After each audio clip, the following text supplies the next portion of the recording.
Ihr Lieben, Heiliger Geist, was ich damit kapiert habe, ist keine Überraschung, sondern er ist da und er ist von Gott sowas von eingeplant. Und ich möchte einfach, dass wir heute unser Herz für den Heiligen Geist öffnen. Ich weiß nicht, woher du kommst, auch wenn du online zuschaust, was deine geistliche Richtung ist. Im Laufe der Jahre habe ich gelernt, es gibt ja verschiedene Prägungen. Und der Heilige Geist, er hat in meinem Leben wirklich einen Boost gegeben und ich möchte ihn nicht mehr missen. Und deswegen habe ich meiner Message den Titel gesetzt: Intensiviere deine Beziehung mit dem Heiligen Geist. Und es beginnt damit, dass wir Begegnungen mit dem Heiligen Geist suchen. Jetzt war ich am Freitag draußen im Garten, morgen früh. Und ich habe einen Specht gesehen. Sieht man irgendwie nicht alle Tage. Genau, ich habe ein Foto gemacht. Und als ich das Foto gemacht habe, ich bin jetzt nicht die immer so fotografiert, habe ich mir überlegt, wieso mache ich überhaupt ein Foto? Und weil ich dann am Ende der Message noch etwas mit Fotos vorhabe, habe ich mich gefragt, okay, jetzt hast du das Foto von diesem Specht gemacht. Und habe ich gedacht, Heiliger Geist, gibt es denn etwas, was du mir jetzt mit diesem Specht sagen möchtest? Weil schließlich sehe ich nicht jeden Tag einen Specht. Also ich mache es jetzt ganz kurz. Was rauskam ist, ich habe mich an ein Lied erinnert und da heißt es, seht die Schönheit der Lilien auf dem Feld. Da habe ich mich erinnert, stimmt, eigentlich vorher habe ich eine Rose gesehen. Und am Schluss heißt es, sorgt euch nicht um morgen. Ist das nicht fantastisch? Ich sehe so einen Specht und die Geschichte dahinter, was Gott, der Heilige Geist, mir sagen wollte, ist, mach dir keine Sorgen für morgen. Ich hatte ein paar Dinge, wo ich mir hätte Sorgen machen können und es war offensichtlich Jesus so wichtig, Gott oder dem Heiligen Geist, mich darauf aufmerksam zu machen, dass ich mir keine Sorgen machen soll. Jetzt, wir alle wissen, dass wir 5 natürliche Sinne haben. Also, oh, danke Nadine. Danke, Nadine. Oh, das hängt ja ganz anders. Ihr Lieben, also, genau, wir haben 5 Sinne, natürliche. Wir sehen, wir hören, wir riechen, wir schmecken und wir fühlen. Und hast du gewusst, dass das auch geistliche Sinne gibt? Also es gibt auch ein geistliches Sehen, ein geistliches Hören, tatsächlich ein geistliches Riechen, Tasten und Schmecken. Und das macht unser Leben als Christen einfach so richtig spannend und dafür brauchen wir den Heiligen Geist. Jetzt, ich bin ja Zeuge von einem Baby, das jetzt bei uns, also nicht gerade im Hause, aber wenigstens in der Familie, die kleine Liara, das sieht man von Woche zu Woche. Genau, da komme ich dann nochmals drauf. Aber hier, ihr seht sie, so klein ist sie und sie muss ihre Sinne entwickeln. Wir alle mussten unsere natürlichen Sinne entwickeln. Also man sieht nicht von Anfang an, kann die Augen nicht so bewegend sehen, tut man natürlich, aber man entwickelt ja auch den Geschmackssinn. Man kann das Essen bei den Kleinen noch nicht so salzen, wie man das später macht. Man entwickelt die Sinne und der Tastsinn ist ja ganz besonders, weil sie nehmen dann alles in den Mund und so weiter und so fort. Und genauso können wir und sollen wir unsere geistlichen Sinne weiterentwickeln. Und ich lese uns vor, was in Römer 12, Vers 2 steht. Da heißt es, und passt euch nicht diesem Weltlauf an, sondern lasst euch in eurem Wesen verwandeln durch die Erneuerung eures Sinnes, damit ihr prüfen könnt, was der gute und wohlgefällige und vollkommene Willen Gottes ist. In einer anderen Stelle im Hebräer 5, Vers 14 heißt, dass wir geübte Sinne haben. Oder in einer anderen Übersetzung heißt es dann geschärfte Sinne. Es geht also um unsere geistlichen Sinne und darum, dass wir diese weiterentwickeln. Und genau diese Vorstellung, dass ja ein Baby, dass wir alle unsere natürlichen Sinne entwickeln mussten, irgendwann im Laufe unseres Lebens, genauso müssen wir auch unsere geistlichen Sinne entwickeln. Und das Spannende ist ja genau das Einfache, das Bild mit dem Specht. Das habe ich ja mit meinen natürlichen Augen gesehen. Und der Heilige Geist kann das verwenden, um uns geistliche Dinge genau dadurch zu offenbaren. Und wir sollen das üben. Das kann man üben, das begeistert mich. Man kann üben, geistlich zu riechen. Also da bin ich noch nicht, aber da will ich hin. Ich will Dinge schmecken, mit meiner Zunge wahrnehmen. Ich will geistlich Dinge riechen, hören. Das ist uns vielleicht ein bisschen besser vertraut, weil wir reden immer davon, dass wir die Stimme Gottes hören und sehen vielleicht auch, ich habe das Bild gesehen, wir meinen damit, dass wir zwar das nicht physisch gesehen haben, aber vielleicht genau durch etwas Physisches darauf aufmerksam geworden sind. Und das ist das Spannende. Das Physische und das Geistliche, das switcht so hin und her und unterstützt einander und wir sollen diese Sinne üben. Und wenn wir daran denken, dass jemandem von uns ein natürlicher Sinn fehlt, sagen wir jetzt mal den Sehsinn, dann sind wir blind. Das ist schon eine krasse Einschränkung. Oder ich habe von jemandem gehört, der spürt nichts. Also die Mutter musste als Kind, als der Sohn ein Kind war, extrem aufpassen und ihn am Abend untersuchen, ob er sich nicht irgendwo weh gemacht hat, weil er hat's nicht gespürt. Es ist schon krass, wenn man einen Sinn körperlich nicht funktioniert. Und man kann sich jetzt nur vorstellen, selbst wenn es nur annähernd so krass ist, dass wir unsere geistlichen Sinne nicht entwickeln, was das für Auswirkungen haben könnte. Und ich habe mir überlegt, wieso lohnt es sich, die geistlichen Sinne zu entwickeln? Und ich möchte nochmal dieses Bild zeigen. Das ist natürlich mein Lieblingsbild, deswegen habe ich es auch mitgebracht. Josie hat das Bild geschossen und jetzt möchte ich einfach, dass du wegkommst vom Natürlichen, mein Sohn und meine Enkelin, und dir vorstellst, das Geistliche dahinter, es ist ein Vater mit seinem Kind. Wir alle sind Kinder.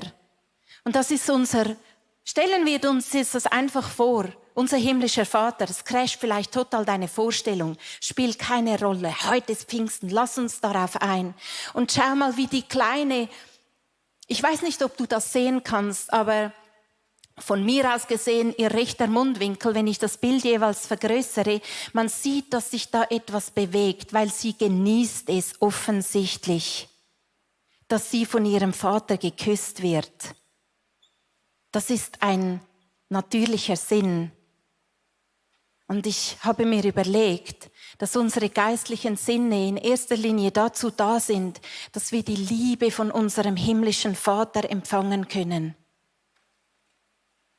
Mit all unserem Sein, spüren, riechen, schmecken, hören, sehen. Und dieses Bild möchte ich dir mit nach Hause geben. Wenn du irgendwann am Morgen aufstehst und Zeit mit Gott verbringst, dass du weißt, du bist dieses Kind in seinen Armen, und dann wird es zu einem geistlichen Sehen und dann wird es zu einem geistlichen Spüren und dann entwickeln wir unsere Sinne und das ist unsere Superkraft. Das ist unsere Superkraft, die der Heilige Geist dir und mir auf den Weg gibt, genauso wie wir es von Sebastian gehört haben. Und der Satan versucht logischerweise alles, dass wir nicht in dieses geistliche Sehen, Fühlen, Riechen, Hören, Tasten kommen, weil er weiß, das ist unsere Superkraft und will uns davon abhalten, Zeit mit diesem Gott im Himmel zu verbringen.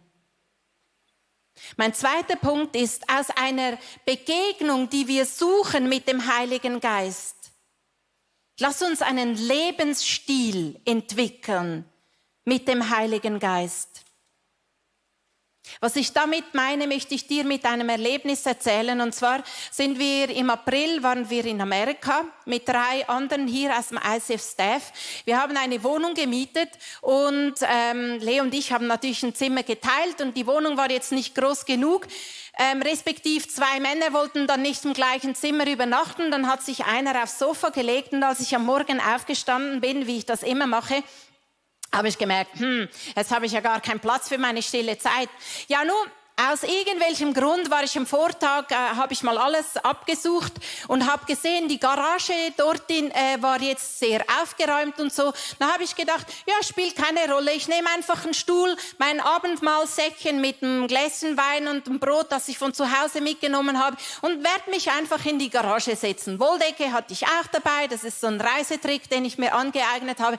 Dann saß ich da in der Garage und es ist manchmal erstaunlich, was für eine Atmosphäre da ist. Ich habe mich einfach wohlgefühlt. Es hat nicht nach Öl gerochen. Es war einfach schön. Und irgendwann hatte ich das Gefühl, weil die Garage war auch so für mindestens 2 Autos, war recht groß. Irgendwann hatte ich das Gefühl, da ist ein Kreis von Engeln, der ist jetzt einfach mit mir da und der Worship. Und das beglückt mich so, weil ich denke, es spielt so keine Rolle, ob du in einem Keller bist oder ob du in einem schönen Garten bist oder ob du in einer Garage bist und Gott begegnest. Er ist einfach da. Und es war so was Schönes.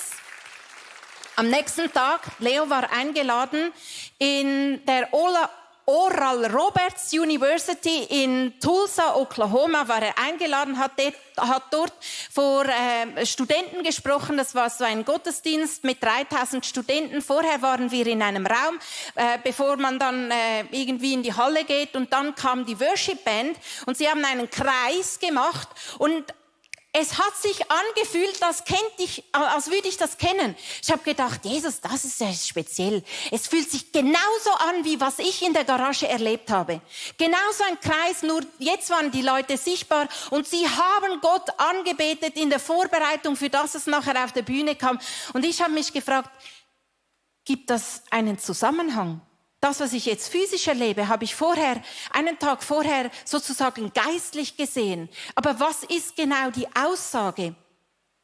Und die Aussage kam im Laufe des Tages, weil wir konnten das Universitätsgelände dann noch anschauen. Und der Führer hat gesagt, die Mitte von diesem Gelände ist ein Gebetshaus. Und bevor diese Worshipper auf die Bühne kommen, müssen sie 1 Jahr lang, und die Gebetszeit ist jeden Tag von 4 Uhr nachmittags oder 6 Uhr, das weiß ich jetzt nicht mehr so genau, auf jeden Fall weiß ich bis Mitternacht, und sie haben immer 90 Minuten, wo sie 1 Jahr lang 90 Minuten leiten müssen, wie auch immer, Worship, Gebet, wie auch immer. Das ist eine geistliche Disziplin, die sie machen im Verborgenen. Das sieht niemand, außer die dazugehören. Aber bevor sie auf die Bühne kommen, machen sie das 1 Jahr lang.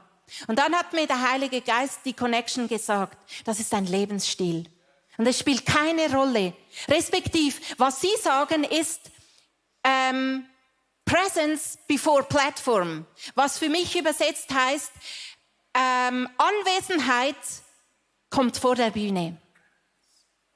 Wir müssen vor Gottes Angesicht anwesend sein, egal welche Umstände, egal welche Zeit. Das ist ein Lebensstil, weil das bewirkt etwas. Ich habe den Unterschied gesehen. Und weißt du, es spielt keine Rolle, ob ich hier auf der Bühne stehe, ehrlich gesagt, oder ob ich in der Garage bin. Gott ist da. Und ich genieße jeden Moment mit diesem Gott im Himmel. Das ist ein Lebensstil, den wir entwickeln können.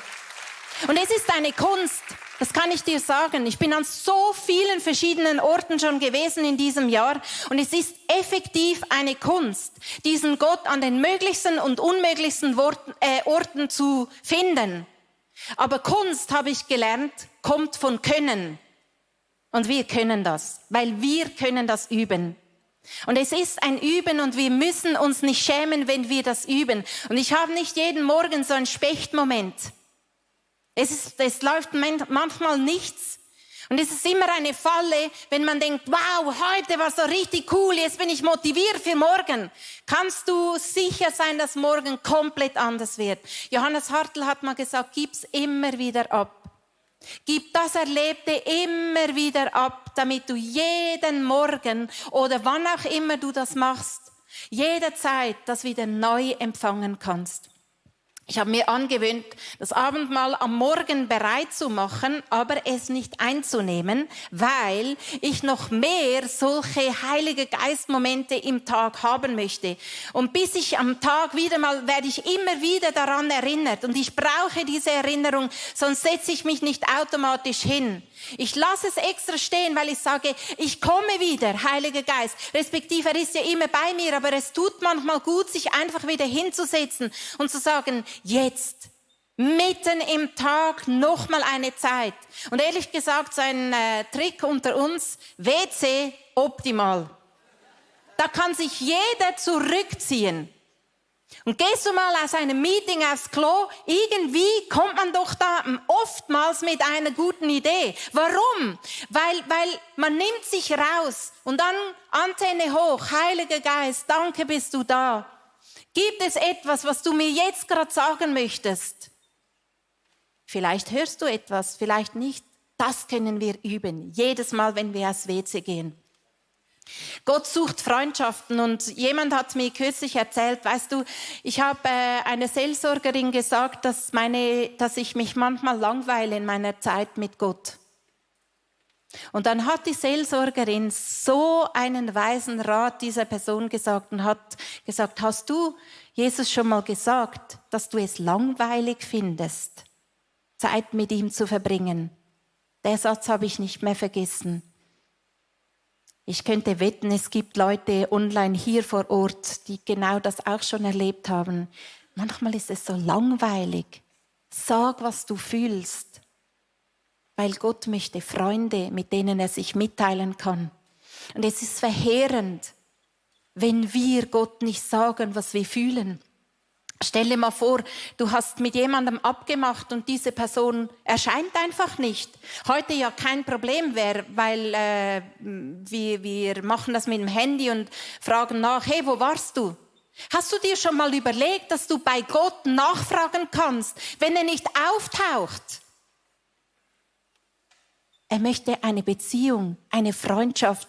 Und ich habe ein Zitat gelesen von Bruder Andrew, der ist von Open Doors, Bibelschmuggler wird er genannt. Und er sagt, erstaunlicherweise reagieren viele Christen überhaupt nicht. Oder was noch schlimmer ist, sie heften diesen Fall und damit meint er, wenn Gott nicht antwortet auf unsere Gebete oder also wenn wir ihn nicht hören, sie heften diesen Fall unter Glaubensprüfung ab. Am einfachsten ist es dann, wenn wir die ganze Sache beschönigen und uns einreden, Gott werde schon irgendwie wissen, warum er jetzt nicht auf uns eingeht. Das würden wir nie mit jemandem machen, mit dem wir abgemacht haben. Stell dir vor, Leo taucht nicht auf, wenn ich mit ihm abgemacht habe. Sage ich nicht einfach, ja gut, wahrscheinlich will er meine Treue testen oder vielleicht will er meine Ausdauer testen. Das machen wir mit Gott. Aber er will eine Freundschaft. Er will eine Beziehung. Er will, dass du ihm sagst, was dich triggert. Jetzt hatten wir einen Song gesungen vorher und ich habe gemerkt, es gibt einen Satz, der triggert mich. Wie schön, wenn wir lernen und üben, dass wir das Gott sagen können. Sagen, Gott, der Satz, der triggert. Ich kann ihn jetzt heute einfach nicht aus vollem Herzen singen. Ich weiß noch nicht mal, was triggert. Wir sprechen mit ihm. Das entwickelt einen Lebensstil mit dem Heiligen Geist. Und warum? Das ist mein dritter Punkt. Lebe in Mitregentschaft mit dem Heiligen Geist. Es gibt einen Grund, warum es sich lohnt, geistlich zu sehen, zu hören, zu fühlen, zu riechen, zu schmecken.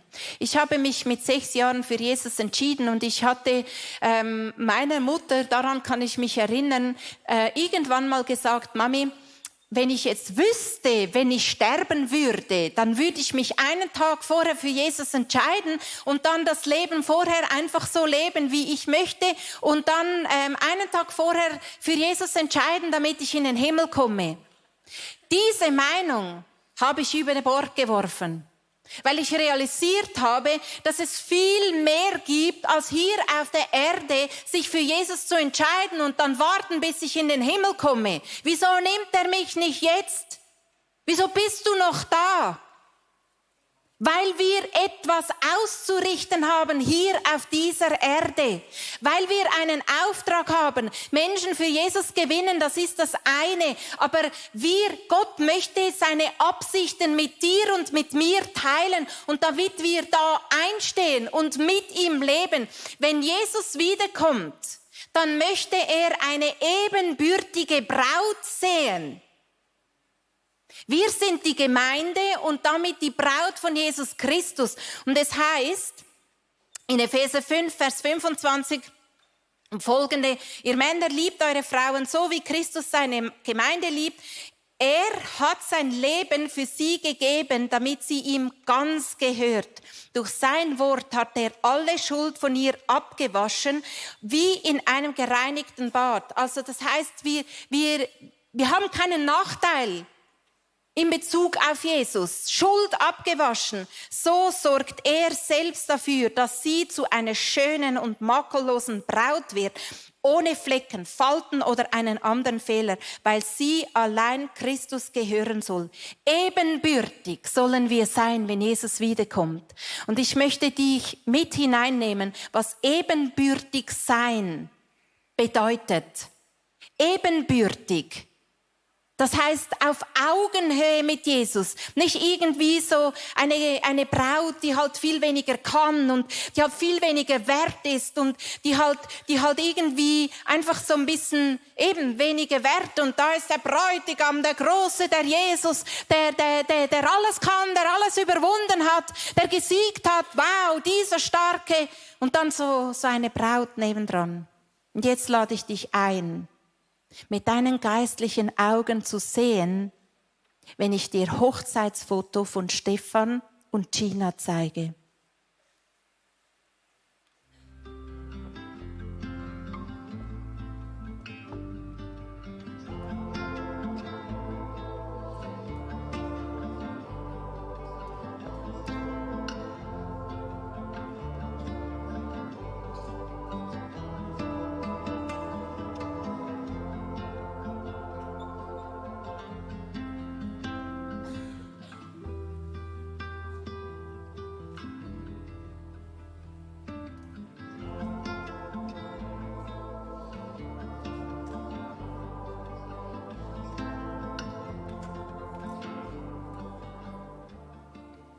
Ebenbürtig. Er ist auf gleicher Höhe. Und Jesus macht alles, damit wir so aussehen. Ich habe es gelesen. Durch sein Wort hat er alle Schuld von ihr, von seiner Braut abgewaschen, wie in einem reinigen Bad.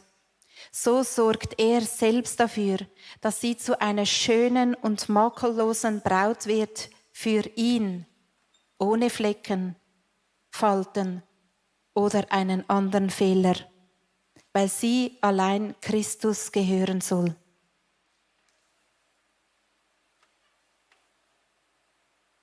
Mitregieren auf dieser Welt. Deswegen sind wir hier. Ich möchte noch ein bisschen weitergehen. Hohelied, Hohelied 1, Vers 2 heißt es: Komm und küss mich immer wieder. Ich genieße deine Liebe mehr als den besten Wein. Das ist physisch gesprochen, aber was ist das Geistliche oder wie können wir das geistlich verstehen oder geistlich dahinter schauen oder das auch spüren? Küssen, wie es da steht, das heißt im Hebräischen diese Wörter: Neshika, küssen, Naschak, Waffe, Neshek, irgendwie soll das alles zusammengehören. Was ich damit verstanden habe, ist, dass wenn Jesus uns küsst, werden wir ausgerüstet, bewaffnet, ausgerüstet für das, was wir auf dieser Welt tun dürfen. Das ist ein Privileg. Nicht eine Aufgabe, wo es heißt, okay, wir gehorchen jetzt. Das ist ein Privileg, weil jetzt erinnere dich nochmals an das Bild vom Vater, weil du so geliebt bist. Wir haben einen Auftrag hier auf dieser Welt und das hat mich so motiviert, noch mehr in diese Liebesbeziehung mit Jesus zu investieren, in diese Liebesbeziehung vom Heiligen Geist und Gott dem Vater und Jesus dem Sohn, in diese Dreieinigkeit einzutauchen und das zu einem Lebensstil zu machen. Und ich möchte noch mehr lernen, was es heißt, mitzuregieren hier auf der Welt, etwas zu sagen haben, wenn Dinge laufen und wir sehen, das läuft aus dem Ruder, das läuft nicht so, wie es eigentlich sollte.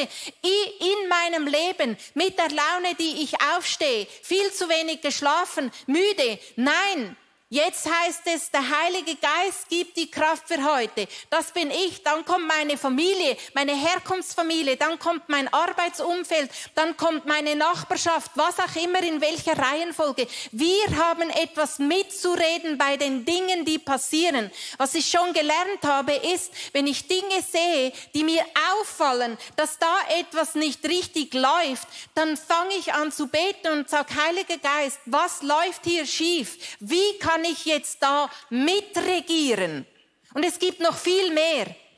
Ich habe das Gefühl, ich stehe erst am Anfang und ich möchte noch mal ein Zitat lesen vom Bruder Andrew, weil der hat ein Buch geschrieben, da änderte Gott seine Absichten und das habe ich irgendwie, meine Mutter hat das Bücherstell geräumt und gesagt, da hat es noch ein Buch und ich liebe, wenn sie dann solche Bücher verteilt, weil ich habe so viel gelernt. Er hat geschrieben, Fatalismus, und Fatalismus, das ist der Glaube, das muss ich jetzt, damit ich es richtig sage, Fatalismus ist der Glaube, dass alle Ereignisse durch Schicksal unvermeidlich vorherbestimmt sind.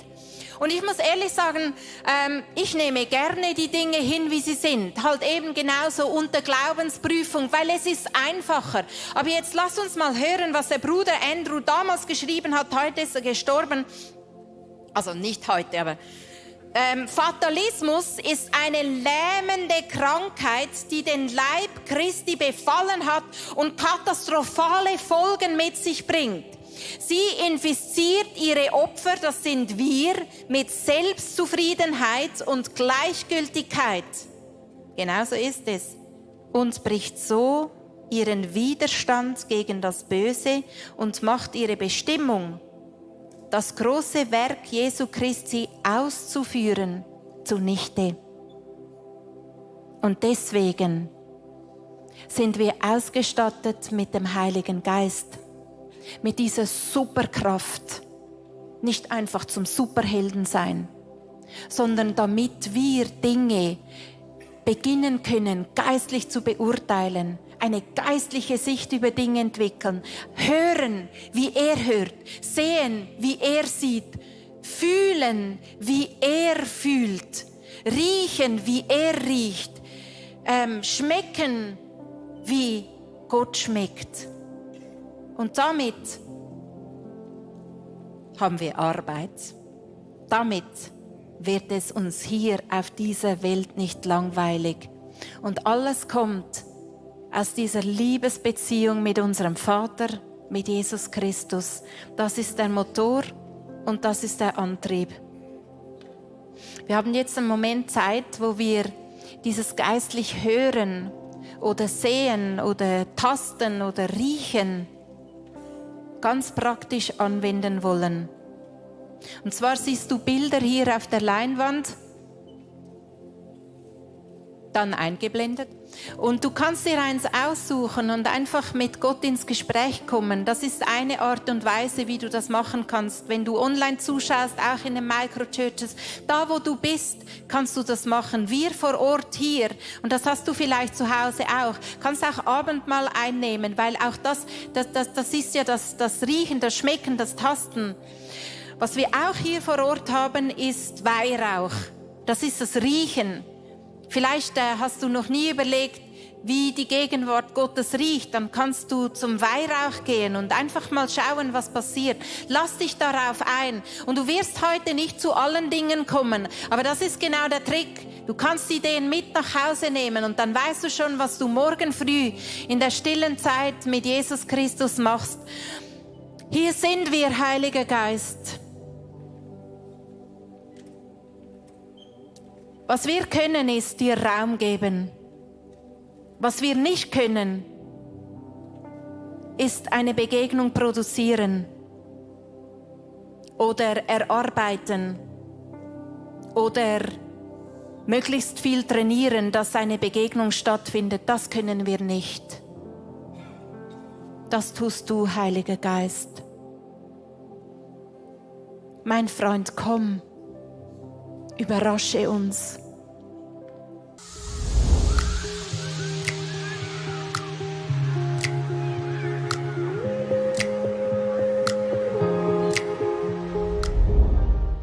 Ich hoffe, dass die Predigt zu dir gesprochen hat und du mega viel mitnehmen kannst für deinen Alltag, damit wir am Herzen von Jesus jeden Tag einfach so nahe sind und mega viele coole Dinge mit Jesus erleben werden. Wir möchten gerne mit dir in Kontakt treten und sagst, hey, ich habe Fragen, ich habe Anliegen, ich möchte mich gerne bei euch irgendwo integrieren, dann melde dich einfach bei uns, weil ich glaube, effektiv im Leben mit Jesus ist es so cool, gemeinsam unterwegs zu sein. Ja, unsere Leidenschaft ist es, dass wir Menschen positiv aufblühen sehen durch die Kraft von Jesus Christus und sehen, wie sie auch ihr Umfeld verändern. Und wir laden dich von Herzen ein, Teil von dieser Vision zu sein. Wir haben Hunderte von Mitarbeitern, Menschen, die unsere Kirche unterstützen mit Gaben, Fähigkeiten und auch mit unseren Finanzen. Und ich danke dir von ganzem Herzen, wenn du ein Teil von dieser Vision bist, auch mit deinen Finanzen. Ja, abonniere doch unseren Kanal, damit du immer den neuesten Content bekommst und informiert bist, was Gott alles macht durch unsere Church. Und es würde uns mega, mega freuen. Also bis zum nächsten Mal. Gott bless you und ciao zusammen.